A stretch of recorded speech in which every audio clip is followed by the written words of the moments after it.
Hello, welcome in AK study. मैं हूं अरुण कुमार यादव और आज से मैं शुरू कर रहा हूं क्लास 8th मैथ्स का रिवीजन। रिवीजन की जरूरत क्यों पड़ी? क्योंकि बहुत सारे बच्चे होंगे जिन्हें हर एक चैप्टर में कुछ ना कुछ डाउट होंगे, या फिर बहुत सारे बच्चे ऐसे होंगे जिन्होंने अब तक ज्यादा कुछ नहीं पढ़ा है। तो यहाँ पर रिवीजन वीडियो में क्या कराऊंगा, जिस भी चैप्टर का हम रिवीजन कर रहे होंगे उसमें जितने भी कॉन्सेप्ट होंगे सबको हम पहले एक बार अच्छे से समझेंगे। फिर उसके ऊपर जो क्वेश्चन पूछे जा रहे हैं उन क्वेश्चंस को देखेंगे कि भाई किस कॉन्सेप्ट के ऊपर किस तरह के क्वेश्चन पूछे गए हैं इस चैप्टर में। ठीक है, तो इस तरह से हमारा जो रिवीजन है वो कंप्लीट हो जाएगा। मतलब कि जब हम इस वीडियो को एंड करेंगे तो आपको इस चैप्टर में जितनी भी कॉन्सेप्ट हैं वो सारे अच्छे से क्लियर हो रहे होंगे। साथ में उनके ऊपर जो क्वेश्चन पूछे जा रहे हैं वो भी मैं आपको बताता रहूंगा, डिस्कस करूंगा। ठीक है, तो मतलब कि अगर अभी तक आपकी तैयारी इतने अच्छे से नहीं भी हो पाई है तो टेंशन लेने वाली बात नहीं है। हम हर एक चैप्टर का 1 बाय 1 रिवीजन करेंगे और एग्जाम से पहले सारे चैप्टर हमारे रिवाइज हो जाएंगे। तो यहाँ पर देखो, जो सबसे पहली चीज हमें यहाँ पे दिखाई दे रही है वो ये है कि चैप्टर का नाम क्या है, रेशनल नंबर्स। ठीक है, तो सबसे पहले हमें क्या समझना चाहिए कि रेशनल नंबर क्या होते हैं। लेकिन हम रेशनल नंबर को तब तक नहीं समझ पाएंगे जब तक हमें ये ना पता हो कि नेचुरल नंबर क्या है, होल नंबर क्या है और इंटीजर्स क्या है। मतलब उसको समझने के लिए पहले इन तीन चीजों को समझना जरूरी है। तो पहले इन तीन चीजों की हम बात करेंगे, उसके बाद हम देखेंगे कि भाई रेशनल नंबर क्या होते हैं। ठीक है, तो यहाँ पर देखो सबसे पहली चीज क्या है, नेचुरल नंबर। नेचुरल नंबर क्या होते हैं, जैसे मैं यहाँ पे सिंपली गिनती लिखूं 1 2 3, ठीक है, 4 5 6 अप टू कहां तक, अप टू इंफिनिटी तक। इंफिनिटी का मतलब क्या है, अनंत। ये इंफिनिटी का सिंबल होता है।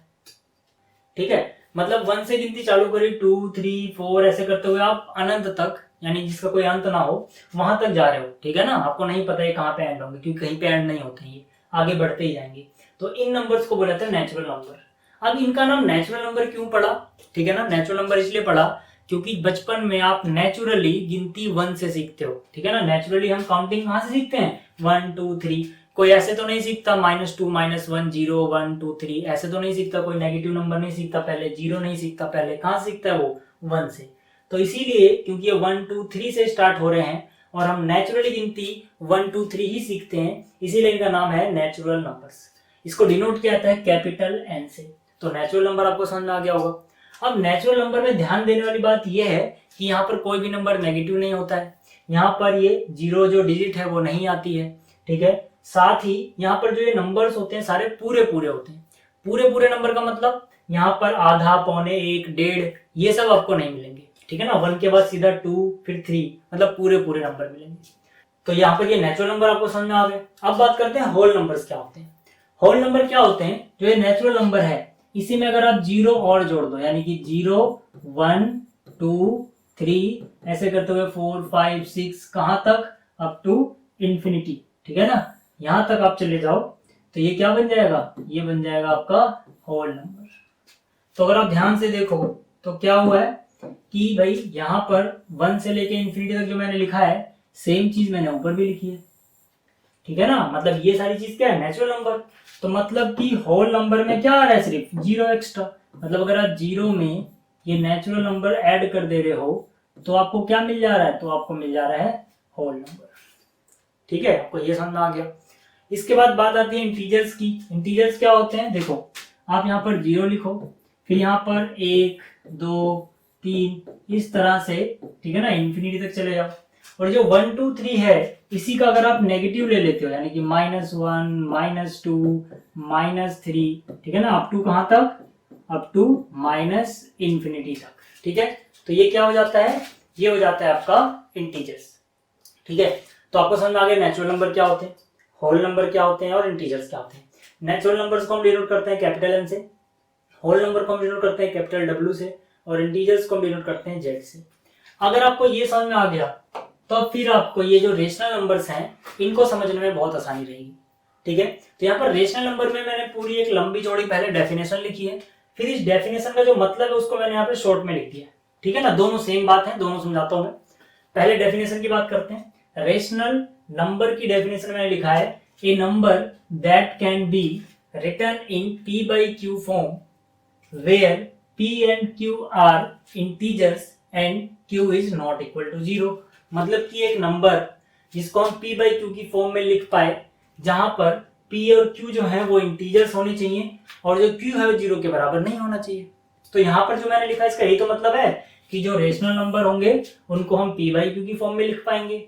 और कंडीशन क्या है, p और q दोनों इंटीजर होने चाहिए, मतलब p भी इंटीजर होना चाहिए, q भी इंटीजर होना चाहिए और q 0 के बराबर नहीं होना चाहिए। मतलब रेशनल नंबर होने के लिए ये तीन कंडीशन सेटिस्फाई होनी चाहिए। रेशनल नंबर को हम p बाई क्यू की फॉर्म में लिखेंगे जहां पर p भी इंटीजर होगा, q भी इंटीजर होगा और q 0 के बराबर नहीं होगा। अब क्वेश्चन आता है ये p क्या चीज है, q क्या चीज है। देखो जैसे कि मैंने यहाँ पे लिखा 5 डिवाइड बाई 6, तो इसको आप p बाई क्यू से कंपेयर करो। जो ऊपर लिखा है उसे p बोल रहे हैं, जो नीचे लिखा है यानी डिनोमिनेटर में उसे q बोल रहे हैं। तो यहाँ पर जो ऊपर है वो 5 है, इसे हम p बोलेंगे, जो नीचे है वो 6 है, इसे हम q बोलेंगे। तो इस क्वेश्चन में p की वैल्यू 5 और q की वैल्यू 6 होगी भाई। ठीक है, अब जरा एक बार देखते हैं कि क्या ये रेशनल नंबर है, कंडीशन सेटिस्फाई हो रही कि नहीं। p क्या है, इंटीजर, तो क्या 5 इंटीजर है, बिल्कुल है 5 इंटीजर है। q भी क्या होना चाहिए, इंटीजर, क्या 6 इंटीजर है, बिल्कुल है, यानी q भी इंटीजर है। q 0 के बराबर नहीं होना चाहिए, q का मतलब नीचे वाला, तो यहाँ पे नीचे 6 है, क्या 0 के बराबर है, नहीं, नीचे 0 के अलावा कुछ भी हो सकता है, 0 नहीं होना चाहिए। ठीक है, मतलब सारी कंडीशन, तीनों की तीनों कंडीशन सेटिस्फाई कर रहा है, तो ये एक रेशनल नंबर है। इसी तरह से मैं एक दूसरा नंबर लिखूं यहाँ पर, ठीक है, -2 डिवाइड बाई 3। अब अगर मुझसे पूछे क्या ये रेशनल नंबर होता है, मैं बोलूंगा होता है, क्योंकि जो ऊपर वाला p है वो इंटीजर होना चाहिए। क्या -2 एक इंटीजर होता है, बिल्कुल होता है, अभी मैंने आपको कराया था -2 इंटीजर होता था। ठीक है ना, तो मतलब ऊपर वाला भी इंटीजर है, 3 भी एक इंटीजर है, बिल्कुल है, तो मतलब ऊपर वाला p और नीचे वाला q दोनों इंटीजर है, दोनों कंडीशन सेटिस्फाई हो रही है। नीचे वाला 0 के बराबर नहीं होना चाहिए, नहीं है, 0 के बराबर 3 है, तो मतलब ये भी एक रेशनल नंबर है। ठीक है, अब अगर आपसे कोई पूछे, चलो ठीक है ये तो समझ में आ गया, अब मुझे ये बताओ क्या 5 एक रेशनल नंबर है। हम बोलेंगे बिल्कुल है, क्योंकि हम 5 को 5 डिवाइड बाई 1 यानी 5 बाई 1 लिख सकते हैं। भाई किसी के भी डिनोमिनेटर में आप 1 लिख सकते हो ना, तो मतलब 5 को हम 5 बाई 1 लिख सकते हैं। तो 5 भी एक इंटीजर है, 1 भी एक इंटीजर है, यानी कि p और q इंटीजर हो गए। नीचे वाला q 0 के बराबर भी नहीं है, 1 है, तो मतलब सारी कंडीशन सेटिस्फाई हो रही है, मतलब 5 भी एक इंटीजर होता है। अब अगर आपसे कोई पूछे, चलो ठीक है यार ये भी समझ में आ गया, अब बताओ क्या 0 एक इंटीजर है, तो हम बोलेंगे बिल्कुल है, क्योंकि हम 0 को 0 बाई 1 लिख सकते हैं भाई। तो 0 एक इंटीजर है, 1 भी एक इंटीजर है, ठीक है ना, तो मतलब इंटीजर बाई इंटीजर लिखा हुआ है यहाँ पर। और नीचे वाला 0 बराबर नहीं होना चाहिए, तो भाई इसमें भी तो नीचे वाला जो q है वो 0 के बराबर नहीं है। यहाँ पर 0 कौन है, p, यहाँ पर ऐसा नहीं लिखा हुआ कि p भी 0 के बराबर ना हो, सिर्फ ये लिखा है कि q 0 के बराबर नहीं होना चाहिए, तो q यहाँ पे 0 के बराबर नहीं है। मतलब ऊपर वाला 0 के बराबर हो कोई टेंशन नहीं है, नीचे वाला नहीं होना चाहिए। ठीक है, अब इतना भी अगर आपको समझ में आ गया, अब इसके बाद आपसे कोई पूछे, चलो ठीक है अब ये बताओ कि क्या √3 डिवाइड बाई 5 एक रेशनल नंबर है। हम बोलेंगे नहीं, ये एक रेशनल नंबर नहीं है। क्यों नहीं है, क्योंकि यहाँ पे देखो ऊपर वाले को हम p बोलेंगे, नीचे वाले को हम q बोलेंगे।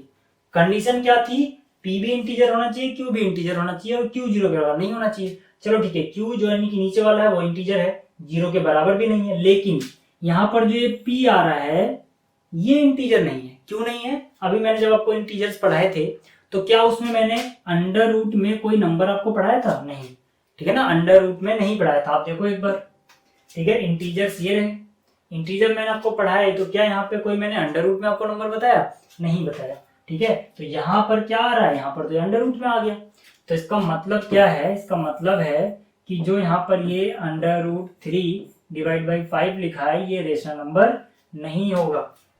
कब ये रेशनल नंबर हो सकता था अंडर रूट के बावजूद, जब अंदर एक ऐसा नंबर लिखा हो जिसका स्क्वायर रूट निकल जाए, ठीक है ना, इंटीजर्स में। जैसे यहाँ पर आप समझो कोई आपसे पूछे कि भाई जो अंडर रूट 4 डिवाइड बाई 5 है, क्या ये रेशनल नंबर होता है। हम बोलेंगे बिल्कुल होता है। कैसे पता लगा, ये भी तो अंडर रूट में है। देखो भाई √4, ठीक है ना, √4 जो होता है ये होता है 2, √4 कितना होता है, 2 होता है, ठीक है, यानी कि 2/5। तो मतलब ये अंडर रूट सिर्फ डराने के लिए है, अगर हम सॉल्व करें तो अंडर रूट हट जा रहा है, ठीक है, तो ये एक रेशनल नंबर होगा। तो हमें पता कैसे लगेगा भाई कि रूट में होने के बावजूद कोई चीज रेशनल है कि इरेशनल। तो इसके लिए सिंपल सा ट्रिक याद रखना, अगर अंडर रूट के अंदर परफेक्ट स्क्वायर नंबर होगा तो वो रेशनल हो जाएगा। क्या हो जाएगा, रेशनल नंबर हो जाएगा। अगर परफेक्ट स्क्वायर नहीं है, इम्परफेक्ट है या नॉन परफेक्ट है, अंडर रूट के अंदर क्या आ जाएगा, अगर नॉन परफेक्ट स्क्वायर, तो वो इरेशनल हो जाएगा। नोट कर लेना कहीं से यहाँ पे, ठीक है, क्या हो जाएगा ये, इरेशनल। पहचानते कैसे हैं कौन परफेक्ट स्क्वायर है कौन इम्परफेक्ट? देखो परफेक्ट स्क्वायर क्या होते हैं, अगर आपको नहीं पता तो सिंपली समझाओ। जैसे मेरे पास 1 है, मैंने 1 का स्क्वायर किया कितना आया 1, 2 का स्क्वायर किया कितना आया 4, 3 का स्क्वायर किया कितना आया 9, 4 का स्क्वायर किया कितना आया 16, 5 का स्क्वायर किया कितना आया 25। तो यहाँ पर जो ये नंबर हैं, ठीक है, जो स्क्वायर करने के बाद आ रहे हैं, ठीक है ना, किसी नंबर का स्क्वायर करने के बाद आ रहे हैं, यानी कि 1 हो गया, 1 का स्क्वायर करने के बाद आया, 4 हो गया, 9 हो गया, 16 हो गया, 25 हो गया, इससे आगे भी जा सकते हैं। तो ये सारे नंबर परफेक्ट स्क्वायर कहलाते हैं, ठीक है। तो 1 अगर अंडर रूट में है तो वो रेशनल हो जाएगा, 4 अगर अंडर रूट में है तो रेशनल हो जाएगा, 9 अगर अंडर रूट में है तो रेशनल हो जाएगा। और जैसे 1 और 4 के बीच में क्या आ रहा होगा, 2 आ रहा होगा, 3 आ रहा होगा, 1 और 4 के बीच में ये अंडर रूट में हो तो रेशनल नहीं होंगे। समझ गए आप, ठीक है। हालांकि इतना डिटेल में क्लास 8th में नहीं पूछा जाएगा आपसे, फिर भी थोड़ी सी एक्स्ट्रा नॉलेज जरूरी होती है, ठीक है। तो आपको ये समझ में आ गया होगा, ठीक है ना, ये आपको समझ में आ गया होगा।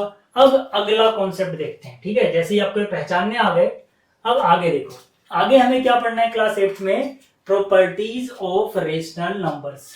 मतलब रेशनल नंबर्स की क्या क्या प्रॉपर्टीज होती हैं वो हमें यहाँ पे पढ़ना है। बहुत ही आसान सी चीजें, क्या क्या है यहाँ पर देखो। सबसे पहले मैंने लिखा है if A and B are rational number, मतलब हम ये मान के चल रहे हैं कि जो यहाँ पे ए और बी लिखा है ये रेशनल है। अगर ए और बी रेशनल है तो पहली बात a प्लस बी करें हम, यानी कि a क्या था, एक रेशनल नंबर, b क्या था, b भी एक रेशनल नंबर था, तो इनको जोड़ के भी एक रेशनल नंबर ही आएगा, ठीक है ना। जैसे कि 5 एक रेशनल नंबर है, ठीक है ना, जैसे कि 5 एक रेशनल नंबर है और 6 एक रेशनल नंबर है, तो 5 और 6 कितना आता है 11, 11 भी एक रेशनल नंबर होता है, ये कहने का मतलब है। इसको आप दूसरी लैंग्वेज में ये भी कह सकते हो कि जब भी दो रेशनल नंबर को जोड़ा जाता है तो जो उनका आंसर आता है वो भी एक रेशनल नंबर ही होता है। समझ में आ गई बात। इस तरह से नीचे वाला दो रेशनल नंबर को अगर घटाया जाए, यानी उनका डिफरेंस जो होगा वो भी एक रेशनल नंबर होता है। तीसरी बात, दो रेशनल नंबर को अगर मल्टीप्लाई किया जाए, ठीक है ना, ए और बी हम क्या मान के चल रहे हैं, रेशनल नंबर है, तो दो रेशनल नंबर को जब मल्टीप्लाई किया जाए तब भी एक रेशनल नंबर आएगा, ठीक है। डिवीजन में थोड़ा सा लफड़ा है, ध्यान से देखना इसको। डिवीजन में दो कंडीशन होती हैं, ठीक है। मान लो a बाई बी, ए भी एक रेशनल नंबर था और b भी हमारे पास एक रेशनल नंबर था, तो अगर नीचे वाला 0 के बराबर नहीं है, मतलब a by B rational number होगा अगर जिससे डिवाइड कर रहे हैं, यानी कि जो b है वो 0 के बराबर ना हो, क्योंकि डिवाइड बाई 0 डिफाइंड नहीं होता। अगर नीचे वाला 0 हो गया तो ये अनडिफाइंड हो जाएगा और यहां पर ये रेशनल नंबर नहीं होगा। जैसे मेरे कहने का मतलब है कि 5 डिवाइड बाई 6, 5 भी एक रेशनल नंबर है, 6 भी एक रेशनल नंबर है, तो 5 बाई 6 भी एक रेशनल नंबर होगा, लेकिन 5 बाई 0 अनडिफाइंड होता है, ये रेशनल नंबर नहीं होगा। तो डिवीजन में, डिवीजन वाले केस में आपको बस याद रखना है कि अगर नीचे वाला 0 के बराबर नहीं है, नॉट इक्वल टू 0, तब तो ये रेशनल है, और अगर नीचे वाला 0 के बराबर हो गया तो अनडिफाइंड हो जाएगा, रेशनल नहीं होगा, ठीक है। तो ये आपको समझ में आ चुका होगा कि मेरे कहने का क्या मतलब था। अब अगला कॉन्सेप्ट देखते हैं। प्रॉपर्टीज आपको पता लग गई होंगी, अब इसको याद रखना। आगे हमें क्या सीखना है, आगे हमें सीखना है कि if A and B are rational number, अगर दो हमारे पास रेशनल नंबर है, एक नंबर का नाम ए है, दूसरे नंबर का नाम बी है, तो हमारे पास एक प्रॉपर्टी होती है कॉम्यूटेटिव प्रॉपर्टी। कॉम्यूटेटिव प्रॉपर्टी उस प्रॉपर्टी को, कॉम्यूटेटिव प्रॉपर्टी का मतलब है अगर हम ऑर्डर चेंज करें तो आंसर में कोई फर्क ना हो, और ये कहां कहां पे हमेशा अप्लाई होती है, प्लस में और मल्टीप्लाई में। जैसे देखो मैंने लिखा है कि a प्लस बी, यहाँ पे ऑर्डर क्या है, a पहले लिखा है b बाद में लिखा है, ये बराबर होगा b प्लस a के। मैंने ऑर्डर उल्टा कर दिया, पहले कौन था a, यहाँ पर पहले कौन है b, यहाँ पर बाद में कौन था b, यहाँ पे बाद में कौन है a, मैंने ऑर्डर उल्टा कर दिया। जैसे कि इसको अगर मैं समझाऊं तो आप समझो, मैंने पहले 5 लिखा और फिर 6 लिखा, कितना आंसर आया 11। अब मैंने क्या किया, मैंने जो 6 बाद में लिखा है इसको पहले लिख दिया और 5 को बाद में लिख दिया, अभी भी आंसर कितना आया 11। क्या दोनों तरफ सेम आंसर आ रहा है, मतलब इक्वल है, बिल्कुल है। तो ये मतलब है कॉम्यूटेटिव प्रॉपर्टी का। जब हम ऐसे आगे पीछे कर दें, ऑर्डर चेंज कर दें, तो आप समझ जाना वहां पे कौन सी प्रॉपर्टी लग रही है, कॉम्यूटेटिव प्रॉपर्टी। प्लस में तो ये लगती है, क्या माइनस में ये लगती है, देख लेते हैं एक बार। ठीक है, देखो जरा ध्यान से। मैंने यहां पर लिखा 6 - 5, कितना आंसर आया 1। अगर मैं उल्टा करूं, 5 पहले लिखूं और 6 बाद में लिखूं, तो आंसर कितना आएगा, आंसर आएगा -1। ठीक है ना, आंसर कितना आएगा -1। तो क्या 1 आ रहा है यहाँ पर, तो ठीक है ना, यहाँ पर तो कितना आया 1 आया, और यहाँ पर कितना आया -1 आया। दोनों तरफ अलग अलग आंसर आ रहे हैं, क्या ये बराबर होंगे, नहीं होंगे। तो मतलब यहाँ पर हम बोलेंगे कॉम्यूटेटिव प्रॉपर्टी सब्ट्रैक्शन में नहीं होती है। ठीक है ना, सिर्फ एडिशन में होगी यहाँ पर, और मल्टीप्लीकेशन में होगी। मल्टीप्लीकेशन का वही मतलब है, देखो पहले a लिखा फिर b लिखा, जैसे पहले 4 लिखूं और फिर मल्टीप्लाई में 3 लिखूं, तो आंसर आएगा 12। अब अगर मैं इसका उल्टा कर दूं, बाद वाले 3 को पहले लिख दिया और 4 को बाद में लिख दिया, तब भी आंसर कितना आएगा 12। क्या दोनों बराबर होते हैं, बिल्कुल। मतलब मल्टीप्लाई में भी ये प्रॉपर्टी होती है। ठीक है, जब हम प्रोडक्ट निकाल रहे होते हैं, ठीक, लेकिन डिवीजन में ये नहीं होती, याद रखना। ठीक है, आप समझ सकते हो। तो आपको ये समझ में आ गया कॉम्यूटेटिव प्रॉपर्टी क्या होती है। अगली प्रॉपर्टी क्या है, अगली प्रॉपर्टी है एसोसिएटिव प्रॉपर्टी, उसके बाद है डिस्ट्रीब्यूटिव प्रॉपर्टी। ठीक है, अभी इनके ऊपर हम क्वेश्चन भी करेंगे, टेंशन मत लो, फिलहाल पहले ही समझ लो। ठीक है, जो यहाँ पर नंबर है हमारे पास ए बी और सी, ये मैं पहले से मान के चल रहा हूं कि ये रेशनल है। मैंने यहाँ पे लिखा भी हुआ है, देखो, इफ ए, ठीक है, if A B and C are rational number. मैंने क्या मान लिया पहले से कि ए बी और सी रेशनल नंबर है। तो ए प्लस बी प्लस सी अगर मेरे पास, अगर ये ब्रैकेट में इधर ये ए और बी है, मतलब पहले मैं इनको ऐड करता हूं, जो आंसर आता है फिर उसमें सी जोड़ता हूं, तो सेम आंसर आएगा अगर मैं पहले बी और सी को ऐड कर लूं, फिर जो आंसर आएगा उसमें ए ऐड करूं। करके दिखाता हूं मैं। जैसे देखो, मेरे पास मान लो, ठीक है, मेरे पास मान लो यहाँ पर नंबर है 2 + 3 + 4, ठीक है, और सेम नंबर मेरे पास यहाँ पर भी है 2 + 3 + 4। तो मैंने क्या किया, मैंने अगर पहले 2 और 3 को ऐड किया, तो 2 और 3 कितना हुआ 5, फिर उसमें 4 ऐड किया, कितना आंसर आया 9। इसी तरह से यहाँ पर मैं पहले 3 और 4 अगर ऐड कर लूं, तो 4 और 3 7, फिर उसमें 2 ऐड किया, कितना आंसर आया 9। मतलब मैं पहले इन दोनों को ऐड करूं या फिर पहले इन दोनों को ऐड करूं, सेम चीज आ रही है। ठीक है, तो इस प्रॉपर्टी को बोला जाता है एसोसिएटिव प्रॉपर्टी। ठीक है, सेम चीज आप ऐसे भी लिख सकते हो, सेम चीज आप ऐसे भी लिख सकते हो कि पहले आप ए और सी ऐड कर लो और बी को बाद में ऐड करो, मतलब बी को निकाल के इधर रख दिया, पहले ए और सी को ऐड कर लिया। ठीक है ना, सेम चीज है ये भी। तो आप याद रखना, जब भी हम ऐसे a + b + c लिखा हो, लास्ट वाले को पहले ले आए, इधर वाले को इधर ले जाएं, तब भी यही प्रॉपर्टी होती है। ठीक है, तो आपको ये समझ में आ गया।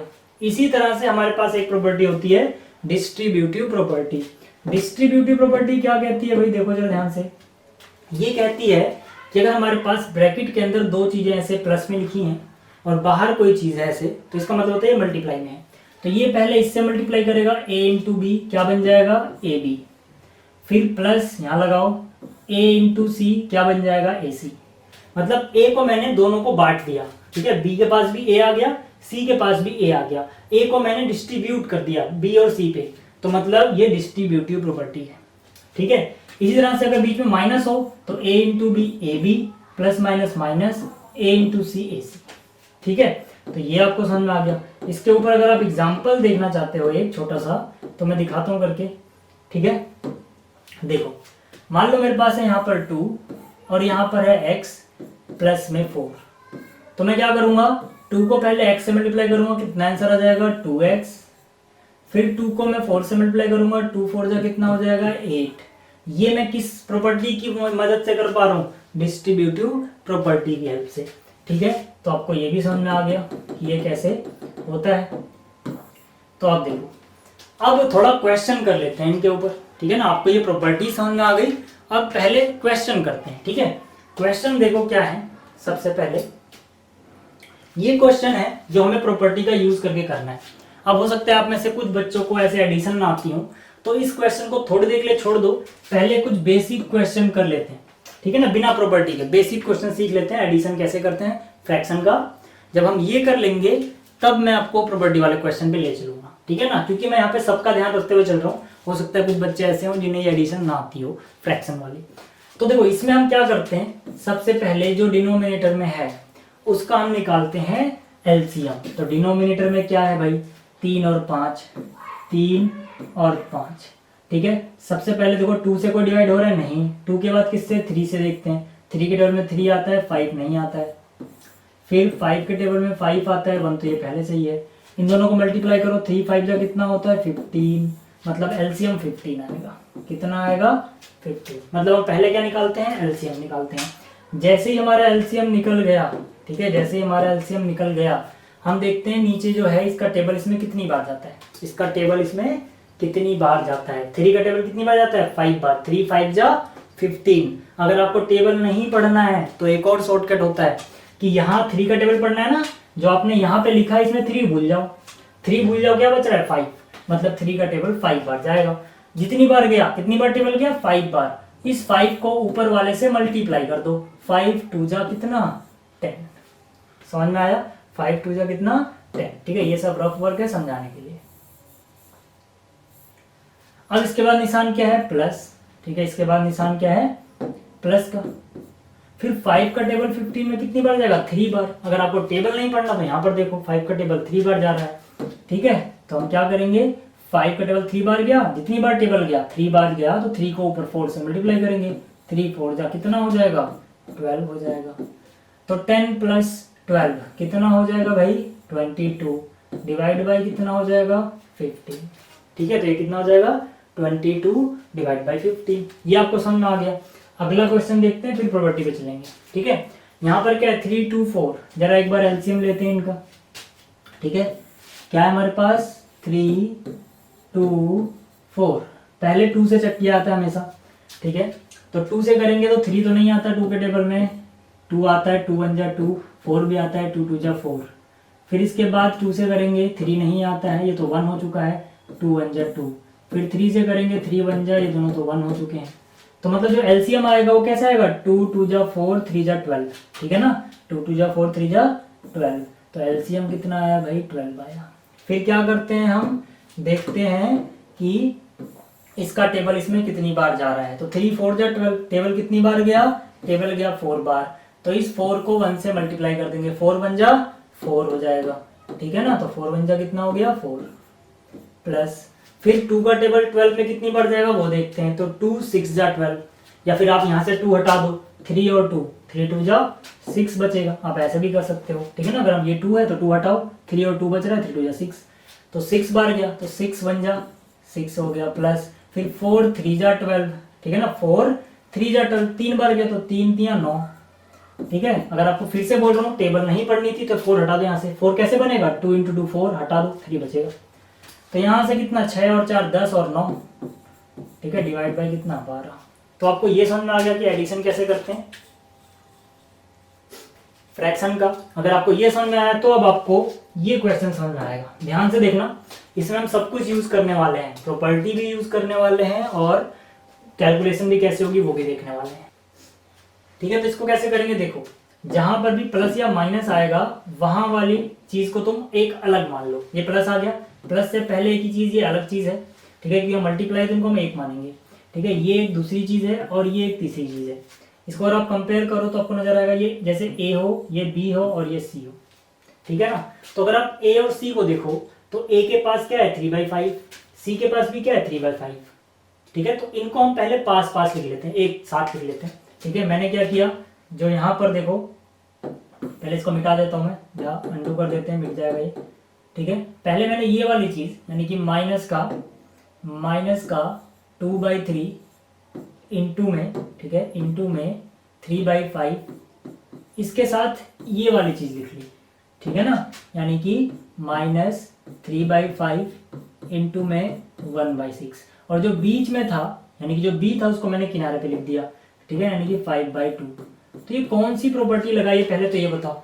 अगर आपको कंफ्यूजन हो रही है तो मैं बताता हूँ, ये क्या है हमारी, ये हमारी है एसोसिएटिव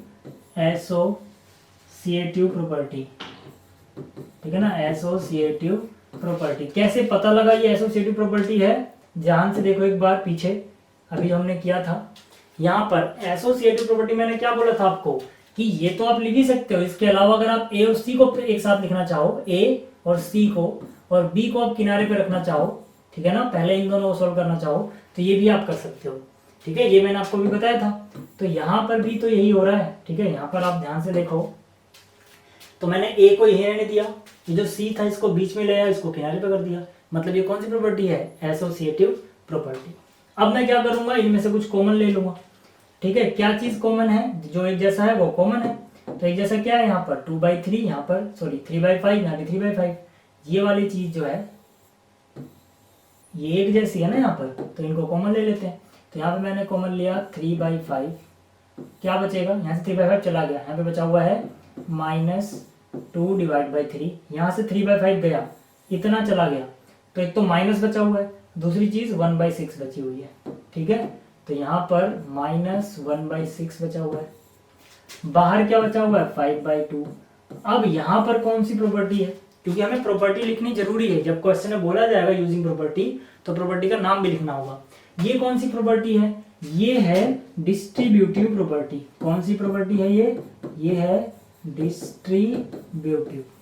कैसे पता लगा डिस्ट्रीब्यूटिव प्रॉपर्टी है, अभी हमने डिस्ट्रीब्यूटिव प्रॉपर्टी में क्या देखा था, हमने डिस्ट्रीब्यूटिव प्रॉपर्टी में देखा था कि अगर a ब्रैकेट के अंदर b प्लस सी है तो इसको अंदर मल्टीप्लाई करो ab और यहाँ पे ac बन जाएगा।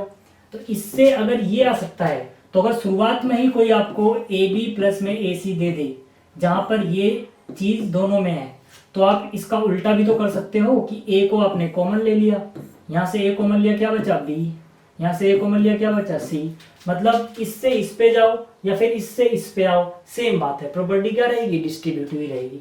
तो हमारा जो क्वेश्चन है उसमें कुछ ऐसा गिवन है और हम पीछे आ रहे हैं, ध्यान से देखो, चाहे आप दोनों में, ठीक है, दोनों में ये चीज कॉमन थी, मैंने इसको बाहर निकाल लिया, अगर मैं इसका उल्टा करूं, इसको मल्टीप्लाई करूंगा अंदर, ये बन जाएगा, फिर इसको अंदर मल्टीप्लाई करूंगा, ये बन जाएगा, मतलब मेरी प्रॉपर्टी कौन सी लग रही है, डिस्ट्रीब्यूटिव वाली ही। क्या है, बाहर है 3/5, अंदर 3 और 6 का एलसीएम कितना हो जाएगा, 6 हो जाएगा। कैसे पता लगा, जब भी हमारे पास दो नंबर हो उनका एलसीएम लेना हो, छोटे वाले के टेबल में बड़ा वाला नंबर आता हो तो बड़ा वाला नंबर ही एलसीएम हो जाता है। तो 3 के टेबल में 6 आता है, 6 एलसीएम हो गया, 3 2 जा 6, 2 बार पढ़ा गया, 2 2 जा 4, 6 1 जा 6, एक बार पढ़ा गया, 1 1 जा 1, बाहर क्या बचा हुआ है 5/2, ठीक है, तो यहां से कितना हो जाएगा, ये 3/5 अपनी जगह, -4 -1 -5 डिवाइड बाई 6, प्लस में कितना हो गया 5/2, ठीक है। अब इसको अलग पेन से लिखते हैं, जगह नहीं है तो यहाँ पे लिख रहा हूं मैं, ठीक है। अब देखो 5 1 जा 5, 5 1 जा 5, 3 1 जा 3, 3 2 जा 6, ऊपर क्या बचा 1 × 1, क्या बचा हुआ है 1, और यहाँ पे माइनस भी है तो माइनस लगा दो, नीचे क्या बचा हुआ है 2 × 1, क्या हो जाएगा 2 हो जाएगा, बाहर क्या बचा हुआ है +5 डिवाइड बाई 2, तो इनका एलसीएम कितना हो जाएगा 2 हो जाएगा, क्योंकि जब नीचे सेम नंबर हो तो एलसीएम वही हो जाता है, ऊपर जो हो रहा है वो कर दो, 5 में से 1 गया 4, ऐसा हम तभी कर सकते हैं 5 - 1 डायरेक्टली जब नीचे वाला डिनोमिनेटर सेम हो, ठीक है। तो यहाँ से कितना हो जाएगा, ये माइनस का नहीं आएगा, ठीक है, +4, क्योंकि 5 में से 1 गया 4 बचेगा, निशान प्लस का आएगा, तो 4 डिवाइड बाई 2 कितना होता है, ये होता है 2, 2 1 जा 2, 2 2 जा 4, तो हमारा फाइनल आंसर कितना हो जाएगा +2। तो ये था प्रॉपर्टी का यूज करके क्वेश्चन, ज्यादातर इस चैप्टर से ऐसे ही सवाल पूछे जाते हैं जिस टाइप का ये, ठीक है, आप इसको अच्छे से कर लेना, तो आपको ये भी समझ में आ गया। अब आगे बात करते हैं भाई, देखो ये प्रॉपर्टी तक हमने सीख लिया था, एसोसिएटिव डिस्ट्रीब्यूटिव। अगली प्रॉपर्टी क्या है, अगली प्रॉपर्टी जो है मतलब कि एक टर्म है एडिटिव इनवर्स। एडिटिव इनवर्स को एक और नाम से जाना जाता है निगेटिव ऑफ ए नंबर, यानी कि जो भी नंबर उसका निगेटिव ले लो, तो मैंने लिखा है एडिटिव इनवर्स, ठीक है, additive inverse of A is -a, मतलब क्या, मतलब कि अगर आपसे कोई नंबर a है, इसका एडिटिव इनवर्स पूछा गया है तो आप इसको -a बोलोगे, और additive inverse of -a is a, मतलब अगर -a पूछा गया है तो आप इसको +a में बता दोगे, फिर a बता दोगे। कहने का मतलब क्या है, देखो मेरे से अगर कोई पूछता है कि बताओ एडिटिव इनवर्स 5 का कितना होगा, तो मैं कहूंगा जो 5 है इसका additive inverse, A for additive I for inverse हो जाएगा -5। अगर मेरे से कोई पूछता है -6 का एडिटिव इनवर्स बता दो, A for additive, I for inverse, तो मैं बोल दूंगा +6, ठीक है ना, प्लस लगाने की जरूरत नहीं भी है, ठीक है, आप सिंपली 6 भी लिख सकते हो। अगर कोई मेरे से पूछता है कि चलो ठीक है, अब बताओ 4/3 का एडिटिव इनवर्स, तो मैं कहूंगा इसका एडिटिव इनवर्स हो जाएगा -4/3, ठीक है। तो एडिटिव इनवर्स आपको समझ में आ गया। एडिटिव इनवर्स होते क्या है, ठीक है, ये तो आपने लिखना सीख लिया। इसका मतलब क्या निकल के आ रहा है? इसका मतलब निकल के आ रहा है कि अगर हमारे पास एक नंबर है, नंबर 1 बोलते हैं, और मैं उसमें एक दूसरा नंबर 2 जोड़ दूं, और जोड़ने के बाद आंसर 0 हो जाए, तो ये दोनों एक दूसरे के एडिटिव इनवर्स होंगे। जैसे अभी मैंने बोला था 5 है, इसका एडिटिव इनवर्स क्या बोला था मैंने? -5। इन दोनों को जोड़ के देखो एक बार, 5 और -5 को जोड़ो, 5 से -5 गया, कितना आ गया? 0। मतलब कि किसी नंबर में ऐसा क्या नंबर जोड़ें कि उसको जोड़ के 0 आ जाए, वो दोनों एक दूसरे के एडिटिव इनवर्स हो जाएंगे। जैसे मैंने यहाँ पे -6 लिखा, तो -6 में मैं 6 जोड़ देता हूँ, कितना आंसर आ जाएगा? 0। इसीलिए -6 का एडिटिव इनवर्स क्या हो जाएगा? एडिटिव इनवर्स क्या हो जाएगा? 6। तो समझ में आ गया आपको? इसी चीज को आप यहां से भी समझ सकते हो, जो मैंने ऊपर लिखा हुआ है। ऊपर मैंने क्या लिखा है? अगर a होगा तो उसका एडिटिव इनवर्स कितना आएगा? -a। अब जोड़ के देखो, -a, ठीक है ना, a में क्या जोड़ना है आपको? -a। कितना आएगा? प्लस माइनस माइनस होता है, यानी कि a - a कितना हो जाएगा? 0।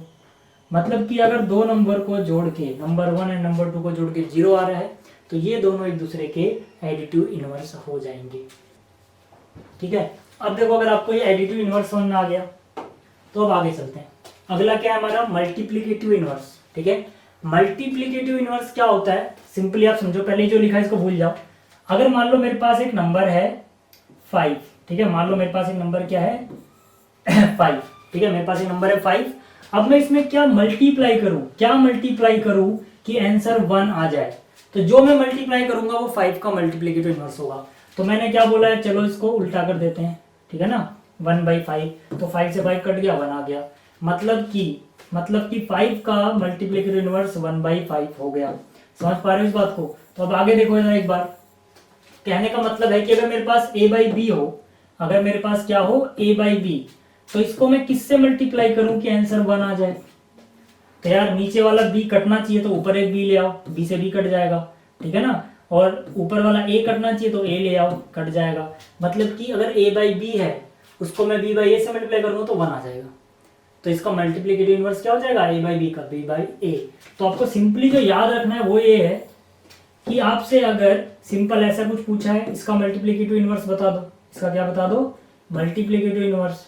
तो आप क्या करना, इसके नीचे कुछ नहीं तो 1 समझना, इसको उलट देना, 1/5, ठीक है।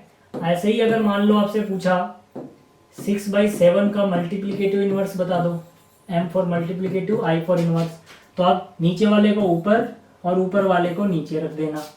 समझ में आ गई बात? इनको मल्टीप्लाई करोगे 1 ही आ जाएगा। तो ये होता है मल्टीप्लिकेटिव इनवर्स। कंडीशन क्या है? a और b 0 नहीं होना चाहिए। मतलब कि अगर ये 0 हो जाएगा, मान लो नीचे वाला 0 तो हो ही नहीं सकता, और अगर ऊपर वाला भी 0 होगा तो उल्टा करोगे नीचे चला जाएगा वो 0। तो मतलब ये 0 नहीं होना चाहिए इनमें से, ठीक है ना, क्योंकि जो 0 होता है, 0 हैज नो मल्टीप्लिकेटिव इनवर्स, ठीक है। अगर मैं आपको ये समझाऊं, ये मैंने क्यों लिखा है, तो इसको ऐसे समझो कि जैसे मेरे पास है 0/1, भाई 0 को मैं 0/1 लिख सकता हूँ ना, 0 को 0/1, तो इसका उल्टा क्या हो जाएगा? इसका उल्टा 1/0 हो जाएगा। जैसे ही नीचे 0 आया सब गड़बड़ हो गया, क्योंकि ये डिफाइंड नहीं होता है। इसीलिए आपको याद रखना है कि जो मल्टीप्लिकेटिव इनवर्स होता है 0 का, वो नहीं होता, 0 का कोई मल्टीप्लिकेटिव इनवर्स नहीं है। इसलिए मैंने यहाँ पे लिखा है 0, ठीक है, मैंने यहाँ पे क्या लिखा है? 0 has no multiplicative inverse. Question में पूछा जाता है ऐसा कौन सा नंबर है जिसका कोई मल्टीप्लिकेटिव इनवर्स नहीं होता है, तो आपको लिखना है 0। और दूसरी प्रॉपर्टी यहाँ पर आपको याद रखनी है कि जो 1 है, 1 is multiplicative inverse of itself. मतलब मेरे पास यहाँ पे 1 था, तो यार मैं 1 को 1/1 ही तो लिखूंगा, तो इसका उल्टा भी करूंगा अगर मल्टीप्लिकेटिव इनवर्स, तो नीचे वाला 1 ऊपर, ऊपर वाला 1 नीचे रहेगा, तो ये 1 ही। तो कहने का मतलब है जो 1 होता है वो खुद का ही मल्टीप्लिकेटिव इनवर्स होता है। आपको ये भी समझ में आ गया होगा, ठीक है। अब अगली प्रॉपर्टी की बात करते हैं भाई। अगली प्रॉपर्टी क्या है, एडिटिव आइडेंटिटी। तो आपको देखना है जीरो जो होता है वो एडिटिव आइडेंटिटी होता है, और अगला क्या है, मल्टीप्लिकेटिव आइडेंटिटी। जो वन होता है वो मल्टीप्लिकेटिव आइडेंटिटी होता है। यहाँ पर ये आइडेंटिटी का क्या मतलब चल रहा है, यहाँ पर देखो आइडेंटिटी का मतलब चल रहा है कि जो भी नंबर है उसकी आइडेंटिटी चेंज नहीं होनी चाहिए, उसकी वैल्यू चेंज नहीं होनी चाहिए। तो प्लस क्या करें हम, जैसे मान लो मेरे पास एक नंबर है 5, इसमें एडिटिव आइडेंटिटी का मतलब है कि कुछ ऐसा ऐड करो कि वही रहे, सेम रहे, बदले ना, इसकी आइडेंटिटी चेंज ना हो। तो 5 में मैं क्या ऐड करूं कि 5 ही रहे, सिंपल सा आंसर है 0।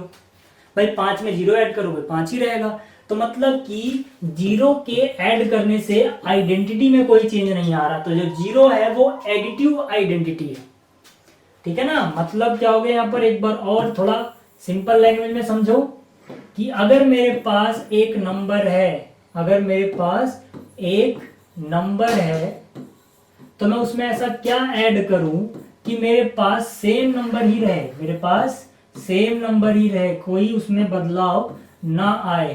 तो मैं बोलूंगा यार 0 ऐड कर दो, किसी भी नंबर में 0 ऐड करो सेम नंबर रहेगा, मतलब जो 0 है वो एडिटिव आइडेंटिटी होगी। समझ पा रहे इस बात को। तो यहां से अगर आप इसको समझ गए तो अब मल्टीप्लिकेटिव आइडेंटिटी भी समझ में आ जाएगा। मल्टीप्लिकेटिव आइडेंटिटी क्या कहती है कि जैसे मेरे पास कोई नंबर है तो मैं किससे मल्टीप्लाई करूं कि आइडेंटिटी ना चेंज हो, वही रहे, तो वो मल्टीप्लिकेटिव आइडेंटिटी हो जाएगा। यार अब इस बार अगर 0 से कर दोगे गलत हो जाएगा, 5 × 0 0 हो जाता है, जबकि रहना कितना चाहिए 5। तो अगर मैं 5 को 1 से मल्टीप्लाई करूं तो 5 1 जा 5। समझ पा रहे हो इस बात को। अब आगे देखो जरा, अगर मेरे पास यहाँ 6 है तो मैं किससे मल्टीप्लाई करूं कि 6 ही रहे, 1 से। मेरे पास 7 है, किससे मल्टीप्लाई करूं कि 7 ही रहे, 1 से। मतलब जो ये 1 है ना, ये क्या है, मल्टीप्लिकेटिव आइडेंटिटी है। 1 से मल्टीप्लाई करने पे सेम नंबर मिल जाता है हमें। तो आपको ये भी समझ में आ गया होगा कि मल्टीप्लिकेटिव आइडेंटिटी क्या है, एडिटिव आइडेंटिटी क्या है। आगे चलते हैं भाई। तो अब देखो जो अगला कॉन्सेप्ट है हमारा वो है representation of rational numbers on number line. मतलब नंबर लाइन पे हम किस तरह से रिप्रेजेंट करते हैं रेशनल नंबर को, ये यहाँ पे सीखने वाले हैं। तो इसके लिए बेसिक कॉन्सेप्ट क्या है, देखो सबसे पहले जो भी नंबर आपको नंबर लाइन पे रिप्रेजेंट करना है, जैसे अगर मैं पहले पार्ट की बात करूँ तो यहाँ पे मान लो 3/4 को नंबर लाइन पे हमें दिखाना है। तो सबसे पहले हम ये पता करेंगे कि ये किन दो इंटीजर्स के बीच में है, ठीक है। इसका सबसे आसान तरीका पहला क्या है कि अगर न्यूमरेटर यानी कि जो ऊपर है वो डिनोमिनेटर से छोटा है तो ये नंबर 0 एंड 1 के बीच में होगा। मैंने क्या बोला कि अगर ऊपर वाला नीचे वाले से छोटा है तो ये नंबर 0 एंड 1 के बीच में होगा, अगर ये पॉजिटिव है तो, ठीक है। तो जैसे इसको अगर मुझे रिप्रेजेंट करना है तो मैं क्या करूँगा, नंबर लाइन बनाऊँगा, ठीक है। ये नंबर लाइन -∞ से कहाँ से तक है, +∞ तक। अभी मैं बात कर रहा हूँ इस क्वेश्चन की, ठीक है। तो यहाँ पर ये मुझे पता लग गया कि ऊपर वाला छोटा था नीचे वाले से, तो ये 0 एंड 1 के बीच में होगा। तो यहाँ पे हम मेनली क्या करेंगे, 0 एंड 1 बना लेंगे। आपकी मर्जी तो आप 2 भी बना लो, कोई दिक्कत नहीं, बट हमारा मेन काम कहाँ तक है, 0 और 1 तक, ठीक है। अब इस 0 एंड 1 के बीच में हम उतने टुकड़े करेंगे जितना इसका डिनोमिनेटर होगा। तो यहाँ पे डिनोमिनेटर मतलब नीचे जो है, नीचे कितना है 4, तो हम यहाँ पे 4 टुकड़े करेंगे, 1 2 3 और ये वाला 4। मतलब 4 टुकड़े कौन से हो गए, ध्यान से देखो, ठीक है। ये हो गया पहला टुकड़ा, ये हो गया दूसरा, ये हो गया तीसरा और ये हो गया चौथा। तो मतलब ये 4 टुकड़े हो गए। कैसे पता लगा 4 टुकड़े करने हैं, क्योंकि नीचे 4 है। कैसे पता लगा 0 और 1 के बीच में ही ये टुकड़े करने हैं, क्योंकि ऊपर वाला छोटा था नीचे वाले से। तो इसका मतलब हमेशा ये नंबर 0 एंड 1 के बीच में आएगा। जैसे ही आपने इतना कर लिया, ठीक है, नीचे वाला क्या बताता है कितने टुकड़े करने हैं, और ऊपर वाला क्या बताता है कौन सा टुकड़ा लेना है। ऊपर क्या है 3, तो ये पहला टुकड़ा दूसरा तीसरा, ये 3 था ना, यहाँ पर कितना था 3, तो मतलब तीसरा टुकड़ा लेना है। तो यहाँ पर हमारा नंबर होगा 3/4, ठीक है। आपको ये पार्ट समझ में आया। अब अगला देखते हैं, ठीक है। ये पार्ट अगर आपको समझ में आ गया, अगला भी समझ में आ जाएगा। यहाँ पर देखो, अब मैं बात कर रहा हूँ दूसरे वाले की, ठीक है। दूसरा वाला क्या, -3/4। तो यहाँ पर माइनस को थोड़ी देर के लिए भूल जाओ, तो ये भी 3/4 जैसा ही दिख रहा है आपको। माइनस को अगर मैं भूल जाऊँ तो मतलब ऊपर वाला छोटा है नीचे वाले से, तो ये नंबर भी 0 एंड 1 के बीच में होना चाहिए था, ठीक है ना। ये नंबर भी 0 एंड 1 के बीच में होना चाहिए था, लेकिन अब ये 1 क्या होगा, -1, क्योंकि यहाँ पे माइनस लगा हुआ है। छोटी संख्या को हम लेफ्ट में लिखते हैं, मतलब ये नंबर -1 एंड 0 के बीच में है कहीं, क्योंकि यहाँ माइनस लगा हुआ है। ठीक है, तो मतलब हम क्या करेंगे, हम नंबर लाइन बनाएंगे यहाँ पर प्लस इन्फिनिटी और यहाँ पर क्या है माइनस इन्फिनिटी। इस बार जो हमें मेनली मतलब है वो -1 और 0 से है। छोटा नंबर लेफ्ट में लिखो यानी -1 और यहाँ कहीं 0। ठीक है, अब ये हमारा रफ वर्क है, सिर्फ पता लगाने के लिए था। अब टुकड़े कितने करेंगे, जितना डिनोमिनेटर है, नीचे कितना है 4, मतलब यहाँ पर हम 4 टुकड़े कर देंगे। ठीक है, 1 2 3, 3 जगह से काटने पे 4 टुकड़े हो जाते हैं। ठीक है, 4 टुकड़े कौन से हैं, फिर से आप चाहो तो देख सकते हो। ये पहला टुकड़ा, ये दूसरा, ये तीसरा और ये चौथा। ठीक है, ये 4 टुकड़े हो गए। कैसे पता लगा 4 टुकड़े करने हैं, जो नीचे था उससे। ऊपर क्या है 3, तो यहाँ पर पहला, इधर से गिनना चालू करेंगे इस बार हम, पहला दूसरा तीसरा, क्योंकि नेगेटिव में हम इधर चलते हैं, पॉजिटिव में उधर चलते हैं। ये नेगेटिव नंबर है तो गिनना इधर से चालू होगा। ठीक है, तो यहाँ से ये जो एरो बनाया मैंने, ये हमारा क्या है, ये हमारा है -3/4। ठीक है भाई, ये आपको समझ में आ गया। अब अगला क्वेश्चन देखते हैं। ठीक है, अगला जो क्वेश्चन है हमारा वो क्या है, वो है +7/4। ठीक है ना, वो क्या है 7/4। अब यहाँ पर तो ये बड़ा है और ये छोटा है, तो जब ऊपर वाला बड़ा हो तो पहले आप क्या करो, पहले उसको मिक्स फ्रैक्शन में कन्वर्ट करो। ठीक है, हमारा कितना है 7/4, तो मतलब ये 7 और ये 4। ठीक है, तो 4 1 जा कितना हुआ 4, 7 - 4 कितना बचा 3। मतलब मिक्स फ्रैक्शन में ये नंबर किसके बराबर हो जाएगा, जिससे डिवाइड किया है। ठीक है, वो तो नीचे ही रहता है, जो रिमाइंडर बचा है वो ऊपर रहता है, जितनी बार टेबल गया वो यहाँ पे आता है। तो मतलब इसको अगर हम मिक्स फ्रैक्शन में बदलेंगे, ठीक है ना, तो यहाँ पर ये 1 यहाँ पर आ जाएगा, 3 यहाँ पर होगा ऊपर, जिससे डिवाइड किया था वो नीचे। तो ये 1 एंड 3/4 है, मतलब 1 तो पूरा, उसके बाद 3/4। तो मतलब ये जो नंबर है ये 1 और 1 से एक ज़्यादा 2, क्योंकि ये 1 से थोड़ी ज़्यादा है। तो मतलब जब ये ऊपर वाला बड़ा हो, मिक्स फ्रैक्शन में बदलो, जितनी बार टेबल जा रहा है, जैसे 4 का टेबल 1 बार गया तो यहाँ पे 1 लिखो, उससे एक ज़्यादा कर दो, यानी कि ये नंबर 1 और 2 के बीच में होगा। ठीक है, तो हमें जैसे ही ये पता लगा ये नंबर किसके बीच में है, ठीक है, ये नंबर किसके बीच में है, हम इसको नंबर लाइन पे प्लॉट कर सकते हैं। किसके बीच में है ये 1 और 2 के, एक बार टेबल गया ना तो एक और इससे एक ज़्यादा। तो यहाँ हो गया ये -इन्फिनिटी, यहाँ हो गया ये +इन्फिनिटी। ठीक है, अब ये नंबर 1 और 2 के बीच में है, तो हम क्या करेंगे, कम से कम हमें 1 और 2 ये तो चाहिए होगा। इसके टुकड़े कितने करेंगे, इसके टुकड़े हम करेंगे 4। कितने टुकड़े करेंगे 4 टुकड़े। 4 टुकड़े के लिए 3 जगह से काटना होगा, 1 2 3, तो 1 2 3 4 टुकड़े हो गए। इनमें से कौन सा टुकड़ा लेंगे, तीसरा, 1 2 3 ये टुकड़ा ले लेंगे। तो मतलब ये नंबर क्या है 1 एंड 3/4, या तो आप ऐसे लिखो या फिर 7/4 भी लिख सकते हो, सेम ही चीज़ है। तो इस तरह से हम नंबर लाइन पे प्लॉट करते हैं। अगर यही माइनस का होता तो इधर आता। ठीक है, तो आपको ये समझ में आ गया। अब आगे बात करते हैं अगले कॉन्सेप्ट की। अगला कॉन्सेप्ट क्या है हमारा, अगला कॉन्सेप्ट है rational numbers between 2 rational number. ठीक है, आपको एक बात याद रखनी है, between any 2 rational numbers there are infinite rational number. मतलब किन्हीं भी 2 रेशनल नंबर के बीच में अनगिनत रेशनल नंबर होते हैं। ठीक है, जैसे कि आपसे पूछ लिया जाए कि चलो भाई बता दो 1 और 2 के बीच में, ठीक है, 3 रेशनल नंबर बता दो, तो हम कह सकते हैं यार 1.1 1 से बड़ा है 2 से छोटा है, मतलब ये इसके बीच में आता होगा। 1.2 1 से बड़ा है 2 से छोटा है। 1.3, ठीक है, ये तीनों नंबर 1 से तो बड़े हैं 2 से छोटे हैं, मतलब ये 1 और 2 के बीच में आते होंगे। और ये रेशनल भी है। कैसे है रेशनल भाई, 1.1 को आप क्या लिख सकते हो 11/10। ठीक है ना, ये पॉइंट जो है इसके बदले में 1 लिखो, इसके बाद 1 डिजिट है तो 1 0। इसी तरह से 1.2 को आप क्या लिख सकते हो, 1.2 को आप लिख सकते हो 12/10। 1.3 को आप क्या लिख सकते हो 13/10।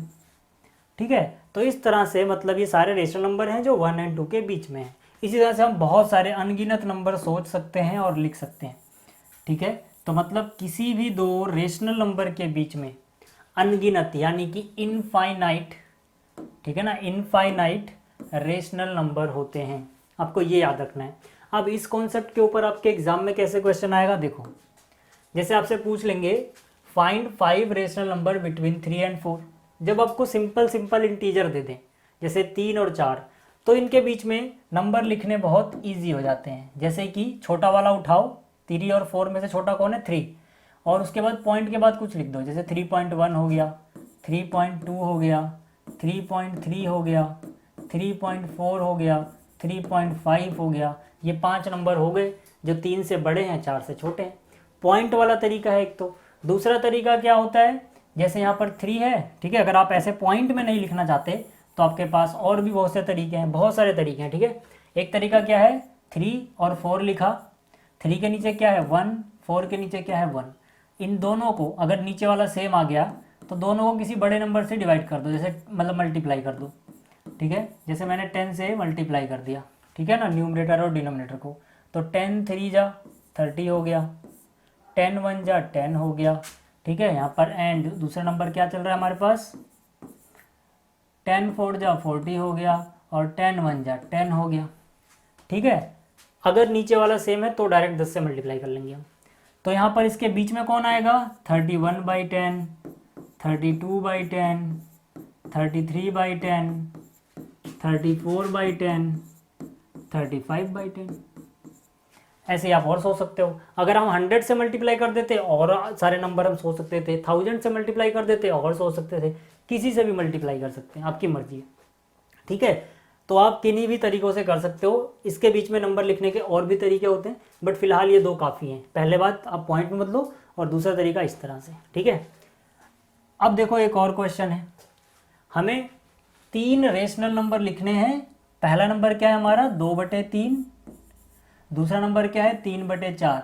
अब देखो मैंने क्या बोला, या तो आप इन्हें पॉइंट में बदल लो डिवाइड करके, फिर इनके बीच में नंबर लिख लो, या फिर आप इनको किसी से मल्टीप्लाई करो, लेकिन उसके लिए नीचे वाला डिनोमिनेटर सेम होना चाहिए। जैसे पिछले क्वेश्चन में देखो, पिछले क्वेश्चन में डिनोमिनेटर में यहाँ 1 था, यहाँ भी 1 था, सेम था, तो हमने मल्टीप्लाई कर लिया। यहाँ पर क्या है सेम नहीं है, तो पहले सेम बनाएंगे। सेम कैसे बनाते हैं, इसके नीचे वाले से इसको मल्टीप्लाई करो, इसके नीचे क्या है, इसके नीचे है 4, ठीक है ना, तो 4 से हम इसको मल्टीप्लाई करेंगे और नीचे वाले डिनोमिनेटर को भी मल्टीप्लाई कर लेंगे, ठीक है। इसके नीचे क्या था 3, देखो इसके नीचे क्या है 3, तो इसके 3 से यहाँ पर ऊपर नीचे मल्टीप्लाई कर लो, ठीक है ना, बीच में चल रहा है एंड। अब देखो 4 2 जा 8 हो गया, 4 3 जा 12 हो गया, यहाँ पर एंड 3 3 जा 9 हो गया, 4 3 जा 12 हो गया, ठीक है। तो 8/12 9/12, ठीक है, नीचे वाला सेम बन गया। 8 के बाद तो सीधा 9 आ जा रहा है, तो थोड़ा और गैप कर लेते हैं इनके बीच में, क्या करते हैं मल्टीप्लाई कर लेते हैं, ठीक है। किसी भी नंबर से मल्टीप्लाई कर सकते हो, ऊपर नीचे सेम करना, ठीक है।